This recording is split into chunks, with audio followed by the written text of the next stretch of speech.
Si tu as déjà eu l'impression de devoir faire plus, expliquer davantage, patienter encore, juste pour être aimé, alors cette vidéo est pour toi. Pas pour te rassurer, mais pour te réveiller. Dans cette vidéo, tu vas comprendre pourquoi plus tu demandes de l'amour, moins tu en reçois, et comment le stoïcisme inverse totalement cette dynamique. Pas en manipulant, pas en jouant un rôle, mais en retrouvant une position intérieure que beaucoup ont perdue. On t'a appris à communiquer, à t'adapter, à faire des compromis, mais personne ne t'a expliqué ce que le stoïcisme enseigne depuis 2000 ans, l'amour ne se négocie pas. Et si le vrai problème n'était pas l'autre, mais ce que tu acceptes par peur de perdre, reste jusqu'au bout. Ce que tu vas entendre pourrait transformer durablement ta manière d'aimer et d'être respecté en cette nouvelle année 2026. Numéro 1. Le mythe à déconstruire. On t'a appris très tôt que l'amour se mérite, que si tu fais assez d'efforts, si tu montres ta bonne volonté, si tu es patient, alors l'autre finira par rester. C'est un mythe profondément ancré et profondément destructeur. Beaucoup l'ont vécu sans le nommer. Cette relation où tu donnes un peu plus chaque semaine, où tu t'adaptes, tu comprends, tu excuseras encore une dernière fois. Tu te dis que l'amour, le vrai, demande des sacrifices. Le stoïcisme est clair. L'amour qui doit être prouvé en permanence n'est pas un amour stable, mais une dépendance déguisée. Marc Aurèle rappelait que ce qui n'est pas accordé librement ne peut jamais être fiable. Quand tu dois convaincre quelqu'un de te choisir, tu n'es plus dans une relation. Tu es dans une négociation silencieuse. Et voici le point que peu osent regarder en face. Plus tu fais d'efforts pour être aimé, plus tu montres que ton équilibre dépend de l'autre. Observe les relations autour de toi.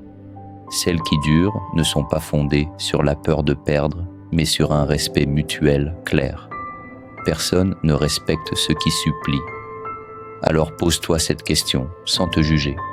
Et si ce que tu appelais amour était simplement la peur d'être seul? Comprendre que ce mythe est faux ne suffit pas. La vraie question maintenant, c'est ce que ce comportement crée sans que tu t'en rendes compte. Numéro 2, la vérité inconfortable. Voici une vérité que beaucoup ressentent, mais que peu acceptent. Quand tu mendies l'amour, tu apprends à l'autre comment te traiter. Chaque fois que tu t'expliques trop longtemps, chaque fois que tu acceptes un comportement qui te blesse pour préserver la relation, chaque fois que tu fais passer tes besoins après ceux de l'autre, sans t'en rendre compte, tu poses une règle invisible. Mes limites sont flexibles. Le stoïcien, lui, comprend une chose essentielle. On ne peut pas forcer quelqu'un à nous aimer, mais on peut toujours choisir de ne pas se trahir. Épictète le disait simplement, tu n'as de pouvoir que sur ce qui dépend de toi. Les sentiments de l'autre n'en font pas partie. Ton comportement, si. Il y a souvent un moment précis. Un message resté sans réponse. Une promesse vague. Un silence qui fait plus mal que des mots. À ce moment-là, beaucoup insistent. Le stoïcien observe. Il comprend que l'amour authentique ne naît pas de la pression, mais de la liberté, et que parfois ton silence dit plus que toutes tes tentatives d'explication. Alors demande-toi, et si ton calme avait plus de poids que ta détresse? Et si, au lieu de réclamer d'être choisi, tu choisissais enfin de te respecter? À partir du moment où tu changes ta posture intérieure, un mécanisme discret mais puissant commence à s'activer. Numéro 3, le mécanisme invisible. Voici un fait surprenant mais universel. Plus quelqu'un sent qu'il peut te perdre, plus il devient attentif à toi. Ce n'est pas un jeu, ce n'est pas une stratégie, c'est un mécanisme humain profond. Ce qui est garanti est souvent négligé. Ce qui peut disparaître est observé avec soin. Pense à ces relations où tu étais toujours disponible, toujours présent, toujours prêt à t'adapter. Au début, on te remercie, puis on s'habitue. Et un jour, on te considère comme acquis. Le stoïcisme n'enseigne pas la distance froide, mais la présence maîtrisée. être là sans s'accrocher, aimer sans se dissoudre. Sénèque écrivait que celui qui dépend trop d'autrui se rend vulnérable à chaque variation de son humeur. C'est exactement ce qui se produit quand ton bien-être dépend d'un message, d'un appel, d'un signe. Regarde les personnes qui imposent naturellement le respect. Elles ne donnent pas tout d'un coup. Elles avancent avec constance, calme et limites claires. Alors, pose-toi cette question essentielle. Pourquoi crois-tu que donner toujours plus t'apportera plus, alors que l'expérience humaine montre souvent l'inverse? Une fois que tu vois ce mécanisme à l'œuvre, reste à savoir comment agir sans manipuler, sans jouer un rôle. Numéro 4, le conseil inhabituel.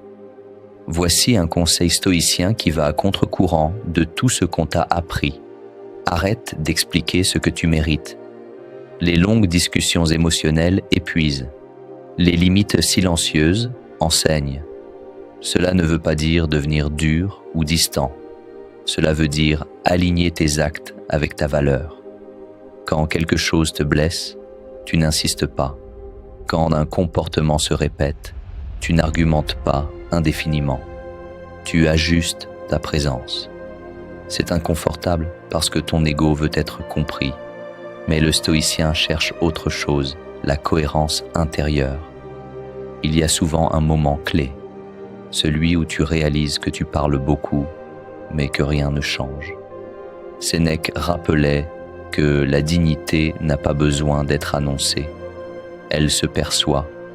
Quand tu cesses de te justifier, l'autre commence à observer. Quand tu cesses de courir, la dynamique change. Pas toujours dans le sens que tu espérais, mais toujours dans le sens de la vérité. Et c'est précisément là que beaucoup hésitent, car cette posture mène à un moment que personne ne peut éviter. Numéro 5, le point de bascule. Il arrive un moment précis dans toute relation, un moment silencieux, presque imperceptible, ce moment où la question change. Ce n'est plus pourquoi il ou elle ne m'aime pas assez, mais pourquoi est-ce que j'accepte cela? Ce basculement est profondément stoïcien, parce qu'il ne cherche plus à contrôler l'autre, mais à se reprendre soi-même. Quand tu cesses de mendier l'amour, deux choses peuvent arriver. Soit l'autre s'ajuste, soit il s'éloigne.